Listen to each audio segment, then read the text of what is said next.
Hello YouTube, welcome back to the channel. Certainly do appreciate it. I want to tell you how to destroy a stereotype. All you need is common sense, a little wisdom, some knowledge, and the ability to listen instead of dominate a conversation. I'm Tad, let's talk about it. Guys, recently, as you know on this channel, I talk about prepping and trying to help others along their journey of how to get started, what we should be prepping for, different things. Now, if you're a seasoned prepper, you've already been through this, and you may have already given up on trying this tactic, because it does get old time after time. But if you're new to the channel and you're running into this is how you're going to be able to combat that.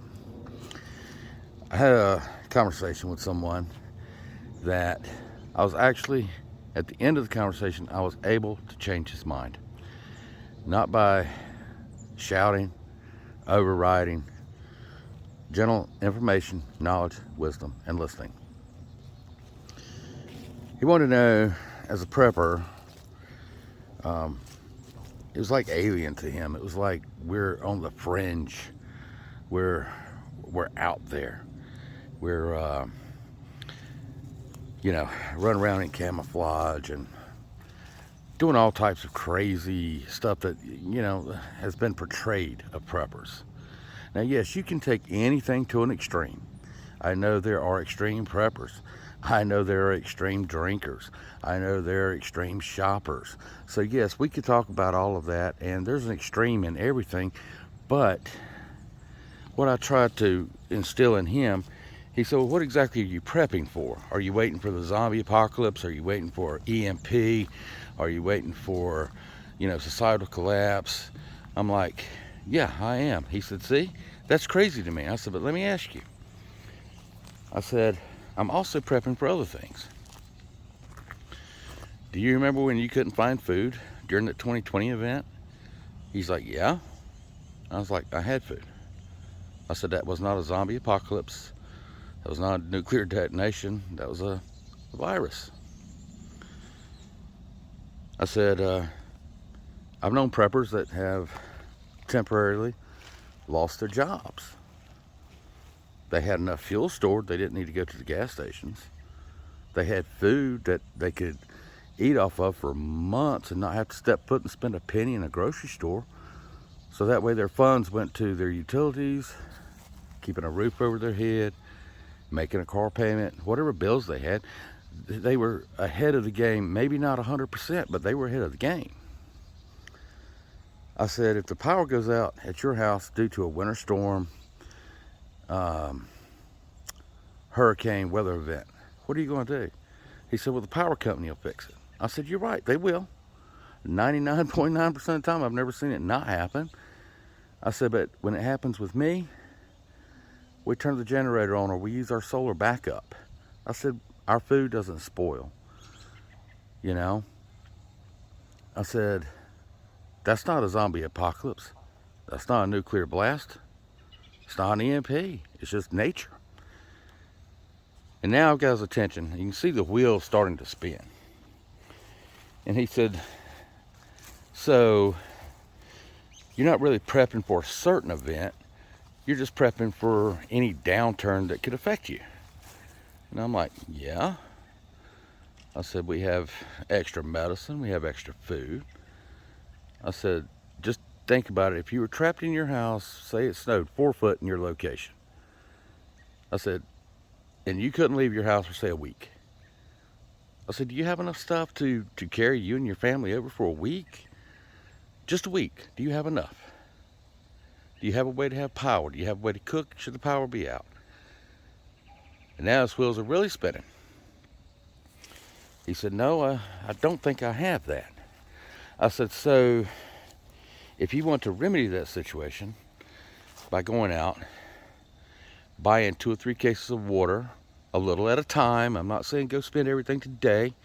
I said, if you want to go buy a small generator, if you want to store up 10 gallons of gas, if you want to learn how to preserve food, if you want to go buy extra food, I said, you don't buy stuff that you don't eat.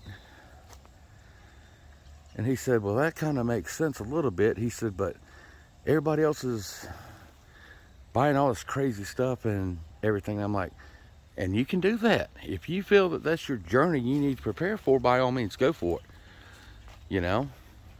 But it seemed like in that conversation, he had a misnomer about preppers. And he kind of come at me with that, you guys are crazy, you know, that type of mentality. And instead of taking it the wrong way, I tried to educate him. Instead of blowing him off and telling him to get out of my face, I didn't care to hear what he had to say. I tried to explain to him why we do this and why prepping is not a bad word. It doesn't make a bad person. It doesn't make a person crazy. I said, wouldn't you like to live next to a prepper should something happen and you and him are friends and you don't have anything to eat but he does? Would you think he's crazy then? He said, no, but I'd feel bad. And I'm like, well, if you think you would feel bad, ask him for help to do something to help yourself. I said, you can do these things. And eventually we got talking about different subjects, and he wanted to know why I thought population centers were bad to live in and things, and we talked about all those topics, and eventually he saw some of the reason behind that.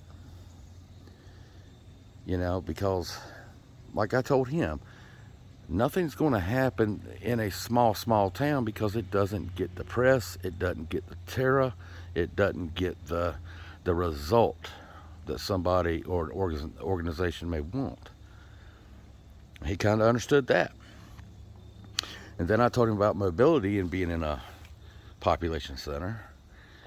And he really was starting to learn. I mean, this was a conversation over an hour and a half, and I can't go into all of it here. But with a little bit of reasoning and a little bit of explaining and a little bit of countering the negativity he had about prepping and the nuances of it, I was able to educate someone. And that's what this channel is about. So I felt pretty good, having that conversation with him. And if people come at you like that, don't take it personally. That's what they've been told. It's what the movies have portrayed us as. We're the nut whack jobs living in the desert, eating bugs and surviving on rainwater. We may know how to do those things, yes. That don't mean we're doing it every day. And that's what I tried to explain to him. And he said, but there are people that do that. I'm like, yes, there are. Absolutely, there are people that live that way. I said, if they live like that, they're probably better prepped up than I am. I said, but they're missing a whole lot in life. I said, I can't go that route. And I eventually told him about this channel, and he said he might come check it out. Maybe he will, maybe he won't. If he does, I told him I was going to have this conversation, so I'm not mentioning any names. But guys, whether you're, like I say, the older preppers have already been through this. They've already dealt with that negative connotation that comes with being a prepper. The younger generation and the younger ones that are trying to join us, that want to start this journey just to be more prepared for themselves, for anything that life may throw at them. It could be a job loss. It could be the loss of a family member. It could be so many different things that are not out there that people think we prep for. It could be medical emergencies.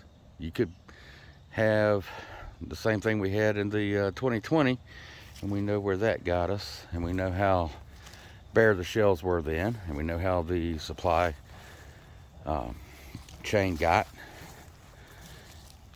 But like I was telling him, I said, man, you got gas that you're buying, when it was up there, I said, I had gas I paid a lot less for. I was storing for different reasons, but I had it. I didn't have to go buy gas. I had enough. It's not about the stereotypical mindset that everybody has about preppers. So if you're just starting this journey, or if you've been in it for a long time like I have, and people want to come to you and jump on you about it and, ask you about it, educate them. Don't be negative back. That's not going to get you anywhere but a bunch of arguments. And you have a valid argument when you tell them these are life, the things we prep for life. I mean, some people prep for stuff that I think is kind of crazy, but that's a whole different conversation for a different day. But in their mind, it's not crazy, but who am I to judge? Aliens could land tomorrow, and you might need to be prepared for that. I'd be at a loss, but I can't blame anybody that feels that way. I can't blame extreme preppers. I can't blame off-gridders. It's not my place. It's their life. But just because we prep, that's a stereotype we can totally destroy, guys. Anyway, I hope this information finds you in good health, and I hope you're having a wonderful day. And if this information is good and you like the content, if you would consider liking, subscribing, sharing, commenting. I do enjoy seeing the comments I get from everyone. I try to answer all of them if I can. It may take me a day or two because I work a full-time job. But yeah, if you hit me up, I'll get back to you. Anyway, guys, I hope you're having a wonderful day. Until next time, I'm Tad. Don't be stereotyped. We'll talk about it.